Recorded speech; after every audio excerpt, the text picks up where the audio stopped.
ॐ श्री राघवेन्द्राय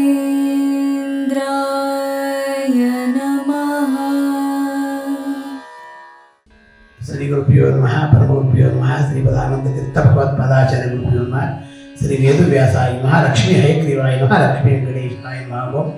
पूज्याय राघवेन्द्राय सत्यधर्मरथाय च भजतां कल्पवृक्षाय नमतां कामधेनवे दूर्वादिध्वान्तरवे वैष्णवेन्द्रे वरंद्रे श्री राघवेन्द्र गुरुवे नमो अत्यंतर्यानवे।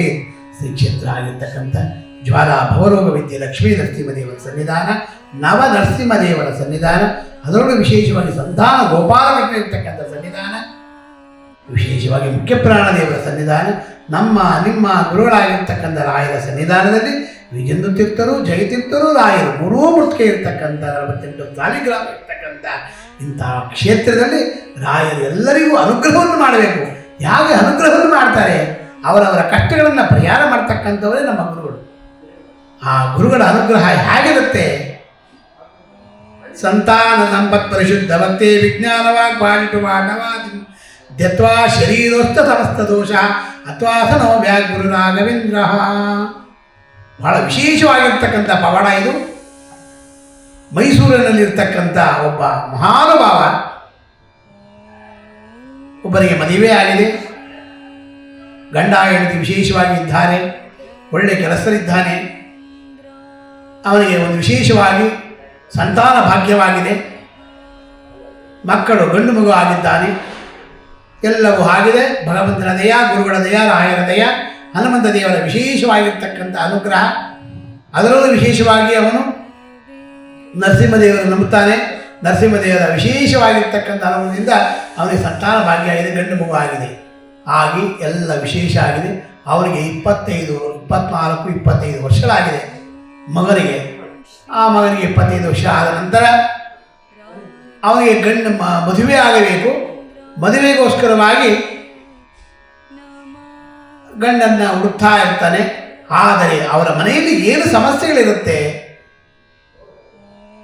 ಗಂಡ ಹೆಂಡತಿ ಮಗು ಆಗಿದ್ದಾಗ ಆಗಿದೆ. ಆ ತಾಯಿ ಮಗ 14 ವರ್ಷ 15 ವರ್ಷಗಳಾದ ನಂತರ ಹೆಂಡತಿಯನ್ನು ಅವರು ಮನೆಯಲ್ಲಿರಲ್ಲ. ಏನೋ ಒಂದು ಇವರ ಒಂದು ಗಲಾಟೆಗಳಿಂದ, ಗಂಡ ಹೆಂಡತಿ ಗಲಾಟೆಯಿಂದ ಆ ತಾಯಿ ಮನೆ ಬಿಟ್ಟು ಊರಿಗೆ ಬೇರೆ ಕಡೆಯಿಂದ ಹೋಗಿರ್ತಾಳೆ. ಆದರೆ ಅವನಿಗೂ ಇಷ್ಟ ಇರಲ್ಲ ಗಂಡನಿಗೆ. ಹೆಂಡತಿಗೆ ಇರಬೇಕು ಅಂತಾದ್ರೂ ಆ ಹೆಂಡತಿಯನ್ನು ಬೇಯ್ದು ಬೇರೆ ಕಡೆ ಕಳಿಸಿರ್ತಾಳೆ, ಹೊರಟೋಗಿರ್ತಾಳೆ ಅವಳು. ಆದರೆ ಆ ತಾಯಿ ಬೇರೆ ಕಡೆ ಹೋಗಿ ಜೀವನವನ್ನು ಮಾಡಿ ಬೇರೆ ರೀತಿಯಾಗಿ ಜೀವನವನ್ನು ಮಾಡ್ತಾ ಇಲ್ಲ ಅವಳು, ಬೇರೆ ರೀತಿಯಾಗಿ, ಆದರೆ ಒಳ್ಳೆ ರೀತಿಯಾಗಿ ಜೀವನವನ್ನು ಮಾಡಿ ಆ ಜೀವನದಲ್ಲಿ ವಿಶೇಷವಾಗಿ ಆಂಧ್ರ ಪ್ರದೇಶದ ಹತ್ರ ಹೋಗಿ ಒಬ್ಬ ಅವರಿಗೆ ಒಂದು ಮಗು, ಹೆಣ್ಣು ಮಗುವನ್ನು ಬೇರೆ ಒಂದು ಹೆಣ್ಣು ಮಗು ಇರುತ್ತೆ. ಆ ಹುಡುಗಿಗೆ ವಿಶೇಷವಾಗಿ 14, 12, 13 ವರ್ಷದ ಒಂದು ಹುಡುಗಿಯನ್ನು ಆ ಹುಡುಗಿ ಮತ್ತು ಇವರಿಬ್ಬರೂ ಸಾಕೊಂಡು ನೆಮ್ಮದಿಯಾಗಿ ವಿಶೇಷವಾಗಿರ್ತಾರೆ. ಮತ್ತು ಅವರು ವಿದ್ಯಾವಂತರು, ಡಾಕ್ಟ್ರನ್ನು ಓದಿಸಿರ್ತಾಳೆ ಈ ಹುಡುಗಿಯ ಮಗುವಿನ ವಿಶೇಷವಾಗಿ ಓದಿಸ್ಕೊಂಡು, ಮಕ್ಕಳನ್ನು ಆ ಹೆಣ್ಣು ಮಗುವನ್ನು ಸಾಕ್ಕೊಂಡು ಓದ್ಕೊಂಡು ಅಲ್ಲೇ ಒಂದು ಬಾಡಿಗೆ ಮನೆಯನ್ನು ಮಾಡ್ಕೊಂಡು ಇರ್ತಾರೆ ಅವರು. ಇವನಿಗೆ ವಿಶೇಷವಾಗಿ ಅವರ ಮಗನಿಗೆ ವಿಶೇಷವಾಗಿ 24, 25 ವರ್ಷಗಳಾಗಿದೆ. ತಂದೆಯವರು ವಿಶೇಷವಾಗಿ ಒಂದು ಗಂಡನ್ನು ನೋಡಬೇಕು, ಹೆಣ್ಣನ್ನು ನೋಡಬೇಕು, ಮದುವೆ ಮಾಡಬೇಕು ಅಂತಿರ್ತಾರೆ. ಆದರೆ ಮದುವೆ ಆಗ್ತಾನೆ ಇರಲ್ಲ. ಅದಕ್ಕೋಸ್ಕರವಾಗಿ ಈ ವಿಷಯವೆಲ್ಲವೂ ಹೇಗೆ ಗೊತ್ತಾಯಿತು ನಮಗೆ ಅಂತ, ನಮ್ಮ ಕ್ಷೇತ್ರಕ್ಕೆ ಮೈಸೂರಿನಿಂದ ಬಂದರು ಇಬ್ಬರು, ತಂದೆ ಮಗ ಇಬ್ಬರು ಬಂದು ರಾಯರಿಗೆ ಪ್ರದಕ್ಷಿಣೆ ನಮಸ್ಕಾರವನ್ನು ಮಾಡಿದರು. ರಾಯರ ಅನುಗ್ರಹಾಚಾರ ನೋಡಿ ಈ ಕ್ಷೇತ್ರಕ್ಕೆ ಬಂದರು. ಈ ಕ್ಷೇತ್ರಕ್ಕೆ ಬಂದಾಗ ರಾಯರ ಮುಂದೆ ಕುಳಿತುಕೊಂಡು ಗುರುಗಳಲ್ಲಿ ಸ್ಮರಣೆಯನ್ನು ಮಾಡಿದ್ರು. ಗುರುಗಳಲ್ಲಿ ಹೇಗೆ? ರಾಘವೇಂದ್ರೋ ಮಹಾಶಯ ಶ್ರೀ ಮಧ್ವದ ಬುದ್ಧ ಚಂದ್ರ ಅವತಮಾಂಸದ ಸರ್ವವ್ಯಾಪ್ತ ಪರಾವ್ಯಾಪ್ತಿ ಯಥಾಚಕ್ರಿ ಪ್ರದಕ್ಷಿಣಂ ಕರೋಮಿ ತವ ಸಿದ್ಧಾರ್ಥಂ ಬೃಂದಾವನ ಶಿರಸಾ ಧಾರ್ಯ ನಿತ್ಯಂ ಸರ್ವತೀರ್ಥ ಪ್ರಾಪ್ತಯೇ ಅಂತೇಳಿ ರಾಘವೇಂದ್ರ ಸ್ವಾಮಿಗಳ ಹತ್ತಿರ ಕುಳಿತುಕೊಂಡು, ನಾನು ಬಂದು ಕೊಟ್ಟಿದ್ದೆ ಗುರುವಾರ ಜನ ಜಾಸ್ತಿ ಇದ್ದರು. ಆದರೆ ರಾಯರ ಮುಂದೆ ಕುಳಿತುಕೊಂಡು ಪ್ರದಕ್ಷಿಣೆ ನಮಸ್ಕಾರವನ್ನು ಮಾಡಿ, ಗುರುಗಳೇ ನಾವು ಮೈಸೂರಿಂದ ಬಂದಿದ್ದೀರಿ, ನಿಮ್ಮ ರಾಯರ ಅನುಗ್ರಹ ಚಾನಲ್ ನೋಡ್ತಾ ಇದ್ದೀರಿ, ಅದು ಬಹಳ ವಿಶೇಷವಾಗಿ ಹೇಳ್ತಾ ಇದ್ದೀರಾ ನೀವು, ನನಗೆ ಭಾಳ ತೃಪ್ತಿ ಆಯಿತು, ನಾ ಈ ಕ್ಷೇತ್ರಕ್ಕೆ ಬಂದಿದ್ದೀರಿ ಅಂತ ಹೇಳಿದೆ. ಆಗ ಎಲ್ಲ ಮಂಗಳಾರತಿ ಮಾಡಿ ಪ್ರಸಾದ ತಿನ್ಕೊಂಬ ಅದು ಪ್ರಸಾದ ತಿನ್ಕೊಂಬಂದ. ಒಂದು 10 ನಿಮಿಷ ಕುಳಿತುಕೊಂಡು ಅವನ ಹತ್ರ ಮಾತಾಡಿದಾಗ ಅವರ ಒಂದು ದೃಷ್ಟಿ ರಾಘವೇಂದ್ರ ಸ್ವಾಮಿಗಳು ನನ್ನನ್ನು ನೋಡುತ್ತಿರೋದಷ್ಟೇ ಇದು. ಆಗ ಹೇಳಿದೆ, ಅಪ್ಪ ನೀನು ನಿನ್ನ ತಾಯಿ ಎಲ್ಲಿದ್ದಾರೋ ಅಂತ ಕೇಳಿದೆ ಅವನ್ನ. ಅಯ್ಯೋ ತಾಯಿಯವರು ಬಿಟ್ಟು ಭಾಳ ದಿವಸ ಆಯಿತು, ಎಲ್ಲೋ ಹೋಗಿದ್ದಾರೆ ಗೊತ್ತಿಲ್ಲ ನನಗೆ ಅಂತಂದ. ಇಲ್ಲ, ಎಲ್ಲೂ ಹೋಗಿಲ್ಲ, ಎಲ್ಲ ಒಳ್ಳೇದಾಗತ್ತೆ, ರಾಯ ನಿಂಗೆ ಅನುಗ್ರಹವನ್ನು ಮಾಡ್ತಾರೆ. ನಮ್ಮ ಕ್ಷೇತ್ರಕ್ಕೆ ಬಂದಿದೆಯಾ, ನಿಮಗೆ ಎಲ್ಲ ರೀತಿಯ ಅನುಕೂಲ ಆಗ್ತಕ್ಕಂಥ ಭಾಗ್ಯ ಇರುತ್ತೆ, ರಾಯರ ಅನುಗ್ರಹ ಮಾಡ್ತಾರೆ ಅಂತಂದೆ ನಾನು. ಅದು ಏನು ಮಾಡಬೇಕು ಗುರುಗಳೇ ಅಂತ ಕೇಳಿದ. ನೀನೇನು ಮಾಡಬೇಡಪ್ಪ. ಅವರ ಮಗನಿಗೆ ಹೇಳಿದೆ, ಗೌತಮ ಅಂತ ಅವನ ಹೆಸರು. ಅವರ ಮಗನಿಗೆ ಹೇಳಿದೆ, ಮಗನಿಗೆ ತಂದೆಗೂ ಹೇಳಿದೆ, ಅಪ್ಪ ನಿನ್ನ ಮಗನನ್ನು ವಿಶೇಷವಾಗಿ ಮಂತ್ರಾಲಯಕ್ಕೆ ಕಳಿಸು, ಮಂತ್ರಾಲಯದಲ್ಲಿ 3 ದಿನಗಳ ಸೇವೆಯನ್ನು ಮಾಡಲಿ, ಆ ಸೇವೆಗಿಂತ ವಿಶೇಷವಾಗಿರ್ತಕ್ಕಂಥ ಫಲ ಸಿಗ್ತಕ್ಕಂಥ ಭಾಗ್ಯ ಇರುತ್ತೆ. ಇದೇ ಇಷ್ಟು ವಿಶೇಷವಾಗಿರೋದು. ತುಂಗಭದ್ರಾ ನದಿಯನ್ನು ಸ್ನಾನ ಮಾಡಿ 3 ದಿನ ವಿಶೇಷವಾಗಿ ರಾಯರ ಬೃಂದಾವನಕ್ಕೆ ಹೋಗಿ 8 ದಿಕ್ಕಿನಲ್ಲೂ ಪ್ರದಕ್ಷಿಣೆ ನಮಸ್ಕಾರವನ್ನು ಮಾಡಿ 8 ದಿಕ್ಕಿನಲ್ಲೂ ಪ್ರದಕ್ಷಿಣೆ ನಮಸ್ಕಾರವನ್ನು ಮಾಡುವಂತ ಅಂತೇಳಿ ಆಗ ಅಲ್ಲಿ ಹೋಗಿ 3 ದಿನಗಳ ಕಾಲ ಸೇವೆಯನ್ನು ಮಾಡ್ಕೊಂಡು ಬಾ, ಆಮೇಲೆ ಮುಂದೆ ಏನಾಗುತ್ತೆ ಅನ್ನೋದು ನಮ್ಮ ಗುರುಗಳಾಗಿರ್ತಕ್ಕಂಥ ರಾಯರನ್ನು ನುಡಿಸ್ತಾರೆ, ನಾನು ಹೇಳ್ತೀನಿ ಅಂತಂದೆ. ಅದೇ ರೀತಿಯಾಗಿ ಮಾರನೇ ದಿವಸನೇ ವಿಶೇಷವಾಗಿ ಮಂತ್ರಾಲಯಕ್ಕೆ ಹೊರಟ. ಒಳ್ಳೆ ಕೆಲಸದಲ್ಲಿದ್ದ, ತಂದೆಯೂ ಒಳ್ಳೆ ಕೆಲಸದಲ್ಲಿದ್ದಾರೆ, ಒಳ್ಳೆ ಭಗವಂತ ಎಲ್ಲ ರೀತಿಯೂ ಸೌಕರ್ಯ, ದುಡ್ಡು ಕಾಸಲ್ಲಿ ಏನೂ ತೊಂದರೆ ಇಲ್ಲ. ಅವರು 2 ಕಾರು ಜೀಪು ಎಲ್ಲ ಇಟ್ಕೊಂಡಿರ್ತಕ್ಕಂಥವ್ರು, ಎಲ್ಲ ಇದ್ರೆ ಏನು ಪ್ರಯೋಜನ. ಆದರೆ ಮನಸ್ಸು ಕಾರಣವಲ್ಲ, ಪಾಪ ಪುಣ್ಯಕ್ಕೆಲ್ಲ ಹಣಲಾಕ್ಷ ನಿನ್ನ ಪ್ರೇರಣೆಗಿಲ್ಲದೆ, ಆ ಪ್ರೇರಣೆ ಇಲ್ಲ ಅದೇನು ನಡೆಯದಂತೆ. ಅದಕ್ಕೋಸ್ಕರವಾಗಿ ಈ ರೀತಿಯಾಗಿ ಎಲ್ಲ ಮಾಡ್ಕೊಂಡು ಬಂದ. ಮಾಡ್ಕೊಂಡು ಬಂದಾಗ ಅಲ್ಲಿ ನಮಸ್ಕಾರವನ್ನು ಹಾಕ್ತಾ ಇದ್ದಾನೆ, ನಮಸ್ಕಾರವನ್ನು ಹಾಕಿದ್ದಾನೆ, ರಾಯರ ಸ್ಮರಣೆಯನ್ನು ಮಾಡಿದ್ದಾನೆ. ಎಲ್ಲವೂ ಮಾಡಿದಾಗ ಅಲ್ಲಿ ಒಂದು ತಾಯಿ ವಿಶೇಷವಾಗಿ ಮಲ್ಕೊಂಡಿದ್ದಾಳೆ. ಅವಳ ನಮಸ್ಕಾರವನ್ನು ಮಾಡಬೇಕಾದ್ರೆ ಮಂತ್ರಾಲಯದಲ್ಲಿ ಸುಸ್ತಾಗಿ ಬಿದ್ದು ಹೋಗಿದ್ದಾಳೆ. ಆಗ ಅವರ ಮಗಳು ಆ ತಾಯಿಯನ್ನು ಕರೆದುಕೊಂಡು ಹೋಗ್ತಾ ಇದ್ದಾಳೆ. ಆಗ ಇವನು ನೋಡಿದ್ದಾನೆ ಆ ತಾಯಿನ. ಯಾರು ಈ ತಾಯಿ ಎಲ್ಲೂ ನೋಡ್ದಂಗಿದೆಯಲ್ಲ ಅಂದ್ಬಿಟ್ಟು ಆ ತಾಯಿ ಬಿದ್ದೋದಾಗ ಆ ಮಗು ಕೈಲಿ ಒಬ್ಬಳ ಕೈಲಿ ಕರ್ಕೊಂಡೋಗಾಗ್ತಾ ಇಲ್ಲ. ಈ ತಾಯಿಯನ್ನು ಅವರ ತಾಯಿಯನ್ನು ಅವನು ಕರೆದುಕೊಂಡು ರೂಮಿಗೆ ಹೋಗಿದ್ದಾನೆ. ರೂಮಿಗೆ ಹೋಗಿ ಬಿಟ್ಟು, ಅಮ್ಮ ಎಲ್ಲಿದ್ದೀರಮ್ಮ, ಏನು ಮಾಡ್ತೀರಾ ಅಂತ ಕೇಳಿದಾಗ, ನಾನೆಲ್ಲೋ ನೋಡಿದ್ದೀನಲ್ಲ ಇವ್ರನ್ನ, ಅವನು ಚಿಕ್ಕ ವಯಸ್ಸಲ್ಲಿ ನೋಡಿರೋದಲ್ಲ, ಮರ್ತೋಗ್ಬಿಟ್ಟಿದ್ದಲ್ಲ, ಜಾಸ್ತಿ ಇರಲ್ಲ, ನಮ್ಮ ತಾಯಿನಲ್ಲ ಮನಸ್ಸು ಹೇಳ್ತಾ ಇದೆ ಅವನಿಗೆ. ಆಗ ಅಮ್ಮ ನಮ್ಮ ಅಮ್ಮ ಅನ್ನಂತೆ, ಅಪ್ಪ ಏನೋ ಅನ್ನಂತ ಅವ್ರ ತಾಯಿ. ಅವ್ರ ತಾಯಿಗೆ ಅವ್ನು ನೋಡಿದ ತಕ್ಷಣ ಅವನ ಸ್ವಲ್ಪ ಚೇಂಜ್ ಆಗಿದ್ದಲ್ಲ, ನನ್ನ ಮಗ ಅಂತ ತಾಯಿಗೆ ಗೊತ್ತಾಯ್ತು ಅಂತ ಅವರಿಗೆ. ರಾಘವೇಂದ್ರ ಸ್ವಾಮಿಗಳು ಹೇಗೆ ಅಗಮ್ಯ ಮಹಿಮರವರು, ಹೆಂಗೆ ನುಡಿಸ್ತಾರೆ ಅಂತ ಗೊತ್ತಿಲ್ಲ. ನಮ್ಮ ತಾಯಿ ನನ್ನ ಮಗ ಇರಬೇಕು ಇವನು ಅಂದಾಗ, ಎಲ್ಲಪ್ಪ ಇದೆಯಾ, ಏನು ಮಾಡ್ತಾ ಇದೆಯೋ ಅಂತ ಕೇಳಿದಂತೆ. ನಾನು ಮೈಸೂರಲ್ಲಿದ್ದೀನಿ ನಿಂತವ್ರ ಮಗ, ನನ್ನ ಮಗನೋ ನೀನು ಅಂದ್ರಂತೆ. ಆಗ ಅದು ಭಾಳ ಆನಂದ ಆಗೋಯ್ತಂತ ಮಗನಿಗೆ. ನಮ್ಮ ತಾಯಿಯನ್ನು ನೋಡಿದೆ, ನಮ್ಮ ತಾಯಿ ವಿಶೇಷ ಅನುಗ್ರಹ ಮಾಡಲಿ, ಏನು ಮಾಡ್ತಾ ಇದ್ಯಾ, ಏನಿದೆ ಕೆಲಸವನ್ನು ಮಾಡ್ತಿದ್ದೆ, ನಮ್ಮ ಅಪ್ಪ ಏನು ಮಾಡ್ತಾರೆ ಎಲ್ಲ ಕೇಳಿದಂತೆ. ಆಗ ಇಲ್ಲಿಂದ ಹೋಗಿ ಅವ್ರು ಎಲ್ಲಿದ್ದಾರೆ, ಏನು ಸಮಾಚಾರ ನುಡಿಸ್ಕೊಂಡು ತಿರ್ಗಾ ಪುನಃ ಅವರು ಸಾಕಿಕೊಂಡಿರ್ತಕ್ಕಂಥ ಆ ಹುಡುಗಿ ಇದ್ಲಲ್ಲ, ಆ ಹುಡುಗಿಯ ವಿಶೇಷ ಅನುಗ್ರಹ ಭಗವಂತ ರಾಯರೇ ನಿಂತು ಮಾಡಿಸ್ಬೇಕಾದ್ರೆ ಹೆಂಗಿರುತ್ತೆ. ಕಾರಣ ಅಂದರೆ ಈ ರೀತಿಯಾಗಿ ನಡೆದಾಗ ಆಗ ಎಲ್ಲವನ್ನು ಆಯಿತು. ಗುರುಗಳ ಸೇವೆಯನ್ನು ಮಾಡಿದ, ಎಲ್ಲ ರಾಯರ ಅನುಗ್ರಹವನ್ನು ಮಾಡಿದ್ರು. ಅವರ ಮನೆಗೆ ಸೀದಾ ಹೋದ. ಅಪ್ಪ ಅವರ ಅಪ್ಪನಿಗೆ ಹೇಳ್ದ, ಹೋಗಿ ಅಪ್ಪ ಅಮ್ಮ ಸಿಕ್ಕಿದ್ರಪ್ಪ, ಕರ್ಕೊಂಬರ್ಲ ಅನ್ನಂತೆ. ಇಲ್ಲ ಬೇಡ ಅನ್ನಂತೆ.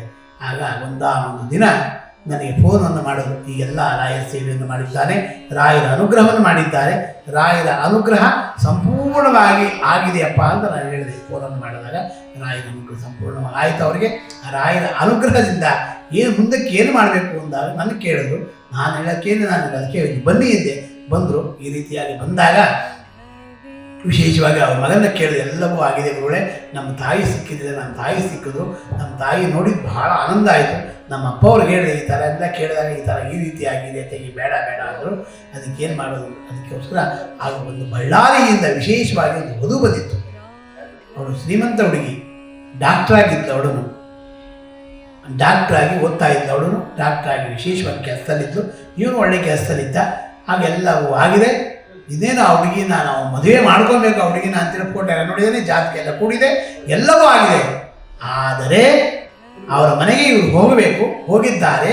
ಅವರ ಮನೆಗೆ ಹೋಗಿದ ತಕ್ಷಣ ಇವರ ತಂದೆಯ ಇವರ ಮಗನ ತಾಯಿ ಅವರ ಮನೆಯಲ್ಲಿದ್ದಾಳೆ.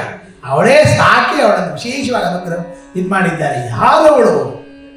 ಅವರು ವಿಶೇಷವಾಗಿ ಸಿಕ್ಕಿರ್ತಕ್ಕಂಥ ಹುಡುಗಿಯವಳು. ಆ ಹುಡುಗಿನ ವಿಶೇಷವಾಗಿ ಓದಿಸಿ ಒಳ್ಳೆ ಆಸ್ತಿ ಅಂತಸ್ತೆಲ್ಲವನ್ನು ಮಾಡಿ ವಿಶೇಷವಾಗಿ ಆ ಮಗುವನ್ನು ಕಲ್ಯಾಣವನ್ನಾಗಿ ಮಾಡಿಕೊಳ್ಬೇಕು ಅಂದಾಗ ಬೇರೆಯವರು ಬಂದು ಕಲ್ಯಾಣವನ್ನು ಮಾಡಿಕೊಟ್ಟಿದ್ದಾರೆ. ಆ ಮಗುವಿಗೆ ವಿಶೇಷವಾಗಿ ಅವರ ಮಗನಿಗೆ ಆ ಹುಡುಗಿಯನ್ನು ಮದುವೆ ಮಾಡಿಕೊಂಡಿದ್ದಾರೆ. ನೋಡಿ ಎಷ್ಟು ಅದ್ಭುತವಾಗಿರ್ತಕ್ಕಂಥ ಮಾತು. ಭಗವಂತ ರಾಯರು ಹೆಂಗೆ ಕರುಣಾಮಯಿರೋರು ಅಂದರೆ, ಯಾಕೆಂದರೆ ಭಗವಂತನ ಸೇವೆ ಮಾಡ್ತಕ್ಕಂಥ ಭಾಗ್ಯನೂ ಸಿಕ್ತು. ಒಂದು ಹೆಣ್ಣಿಗೆ ಆ ಮಗುವಿಗೆ ಆ ಇವರು ತಾಯಿಯಾಗಿ ನಿಂತು ಆ ಹೆಣ್ಣು ಮಗುವನ್ನು ಸಾಕಿ ಸಲವಿ ಒಳ್ಳೆಯ ಗುಣವನ್ನು ಕೊಟ್ಟು ಒಳ್ಳೆಯ ಜ್ಞಾನವನ್ನು ಕೊಟ್ಟು ಸಂಪತ್ತನ್ನು ಕೊಟ್ಟು ಒಳ್ಳೆಯದನ್ನು ಮಾಡೋ ತಾಯಿ. ತಂದೆಯವರು ಮಗನಿಗೆ ವಿಶೇಷವಾಗಿ ವಿಶೇಷ ಅನುಗ್ರಹವನ್ನು ಮಾಡಿ ತಂದೆಯ ಜ್ಞಾನಶಕ್ತಿಯನ್ನು ಕೊಟ್ಟು ವಿದ್ಯಾಬುದ್ಧಿಯನ್ನು ಕೊಟ್ಟು ಎಲ್ಲ ಬೋಧಿಸಿದ್ರು. ಅದೇ ರೀತಿಯಾಗಿ ಆ ಮಗುವಿಗೂ ವಿಶೇಷವಾಗಿ ಮಾಡಿ ಅವರ ಮನೆಗೆ ಸೊಸೆಯಾಗಿ ಬಂದು ಅವರಿಬ್ಬರೂ ಗಂಡ ಹೆಂಡತಿ ಇಷ್ಟು ದಿವಸ 10 ವರ್ಷಗಳ ಕಾಲ 15 ವರ್ಷಗಳ ಕಾಲ ಹೇಗಿದ್ದರೋ ಏನೋ ಗೊತ್ತಿಲ್ಲ. ಈಗಂತೂ ಅವರು ಸುಖವಾಗಿ ಸಂತೋಷವಾಗಿದ್ದಾರೆ. ಅದು ಮೈಸೂರಲ್ಲಿರ್ತಕ್ಕಂಥವರು ಬಹಳ ವಿಶೇಷವಾಗಿ ಭಗವಂತ ಅನುಗ್ರಹವನ್ನು ಮಾಡಿದ.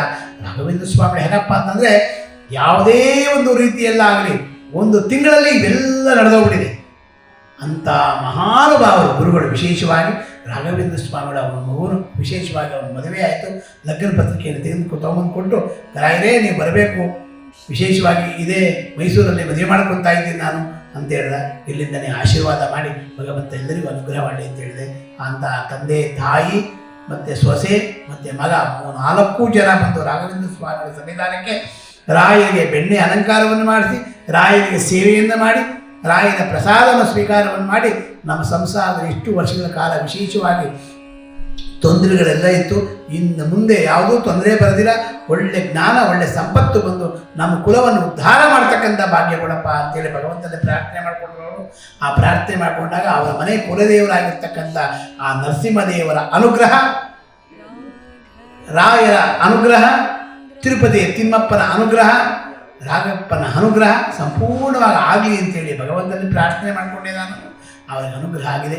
ಆ ಭಗವಂತ ಅವರೆಲ್ಲರಿಗೂ ಅನುಗ್ರಹ ಆಗ್ತಾ ಇರ್ತಕ್ಕಂಥ ಭಾಗ್ಯ. ಅದೇ ರೀತಿಯಾಗಿ ನಿಮ್ಮ ಮನೆಯಲ್ಲಿ ಯಾವುದೇ ತೊಂದರೆಗಳಿದ್ದರೂ ರಾಯರು ಸಂಪೂರ್ಣವಾಗಿ ಇದನ್ನೆಲ್ಲವನ್ನು ಕಳೆದು ಒಳ್ಳೆ ಜ್ಞಾನ ಸಂಪತ್ತನ್ನು ಕೊಟ್ಟು ಭಗವಂತ ಅನುಗ್ರಹವನ್ನು ಮಾಡೇ ಮಾಡ್ತಾರೆ ರಾಯರು. ಅಂಥ ಗುರುಗಳನ್ನು ನಂಬಿದ್ದೀರಾ? ಆ ನಂಬಿ ಕೆಟ್ಟವರಿಲ್ಲವೋ, ನಂಬದೆ ಕೆಟ್ಟರೆ ಕೆಡಲಿ ಅಂತೇಳಿ ಭಗವಂತನ ಪ್ರಾರ್ಥನೆ ಮಾಡ್ತಾ ಇಂಥ ಗುರುಗಳ ಸೇವೆಯನ್ನು ನೀವು ಮಾಡಿ, ರಾಯರ ಸೇವೆಯನ್ನು ಸದಾಕಾಲ ಮಾಡಿ, ಸದಾ ಎನ್ನ ಹೃದಯದಲ್ಲಿ ವಾಸ ಮಾಡೋ ಶ್ರೀಹರಿ ಅಂದಾಗೆ ಇಂತಹ ಗುರುಗಳ ಸೇವೆಯನ್ನು ಯಾರ್ಯಾರು ಮಾಡ್ತಾ ಇದ್ದೀರಾ? ರಾಯರೇ ಅಂತೀರಾ, ರಾಗಪ್ಪ ಅಂತೀರಾ, ರಾಯರ ಮಂತ್ರಾಕ್ಷತೆಯನ್ನು ತಲೆ ಮೇಲೆ ಇಟ್ಕೊತೀರಾ. ಆ ಮಂತ್ರಾಕ್ಷತೆಯ ಫಲ, ರಾಯರ ಹೆಸರಿಳಿರ್ತಕ್ಕಂಥ ಫಲ ಎಲ್ಲವೂ ನಿಮಗೆ ಸಿಗಲಿ ಅಂತೇಳಿ ಭಗವಂತನೇ ಪ್ರಾರ್ಥನೆ ಮಾಡ್ತಾ, ಪೂಜ್ಯಾಯ ರಾಘವೇಂದ್ರಾಯ ಸತ್ಯ ಧರ್ಮರಥಾಯ ಚ ಭಜತಾಂ ಕಲ್ಪವೃಕ್ಷಾಯ ನಮತಾಂ ಕಾಮಧೇನವೇ ದೂರ್ವಾದಿ ದ್ವಾಂತರವೇ ವೈಷ್ಣವೇಂದ್ರೇ ವರಂದ್ರೇ ಶ್ರೀ ರಾಘವೇಂದ್ರ ಗುರುವೇ ನಮೋ ಅತ್ಯಂತ ದಯಾಳವೇ. ಹಂಸನಾಗ ಪಕ್ಷಿಯಾಗಿರ್ತಕ್ಕಂಥ ಹಾಲನ್ನು ತಗೊಂಡು ನೀರನ್ನು ಬಿಡುತ್ತೋ ಅದೇ ರೀತಿಯಾಗಿ ನಮ್ಮಲ್ಲಿರ್ತಕ್ಕಂಥ ಒಳ್ಳೆಯ ಗುಣಗಳನ್ನು ತಗೊಂಡು ಕೆಟ್ಟ ಗುಣವನ್ನು ಬಿಟ್ಟು ನಮ್ಮನ್ನೆಲ್ಲ ಉದ್ಧಾರ ಮಾಡಿ ಅಂತೇಳಿ ಭಗವಂತನೇ ಪ್ರಾರ್ಥನೆ ಮಾಡ್ತಾ, ಸರ್ವಂ ಶ್ರೀಕೃಷ್ಣ ಅರ್ಪಣಮಸ್ತು ಅಂತರ್ಗತ ಭಾರತೀಶ. ಪುಟ್ಟರಾಯರೇ, ಏನ್ ಮಾಡ್ತಿದ್ದೀರಾ? ಪ್ರತಿದಿನ ನಮ್ಮ ಅಪ್ಪ ಅಮ್ಮ ನಿಮ್ಮ ಚಾನೆಲ್ ನ ಎಲ್ಲಾ ವಿಡಿಯೋಗಳನ್ನ ನೋಡುತ್ತಾರೆ, ಆದ್ರೆ ಸಬ್ಸ್ಕ್ರೈಬ್ ಶೇರ್ ಮಾಡೋದು ಮರೆತಿದ್ದಾರೆ. ಅದಕ್ಕೆ ನಾನು ಸಬ್ಸ್ಕ್ರೈಬ್ ಶೇರ್ ಮಾಡ್ತಿದ್ದೆ, ಕಮೆಂಟ್ ಕೂಡ ಮಾಡ್ತಿದ್ದೆ. ಹಾಗಾದ್ರೆ ನೀವು ಕೂಡ ಸಬ್ಸ್ಕ್ರೈಬ್ ಶೇರ್ ಕಮೆಂಟ್ ಮಾಡಿ ಪ್ಲೀಸ್. ಓಂ ಶ್ರೀ ರಾಘವೇಂದ್ರಾಯ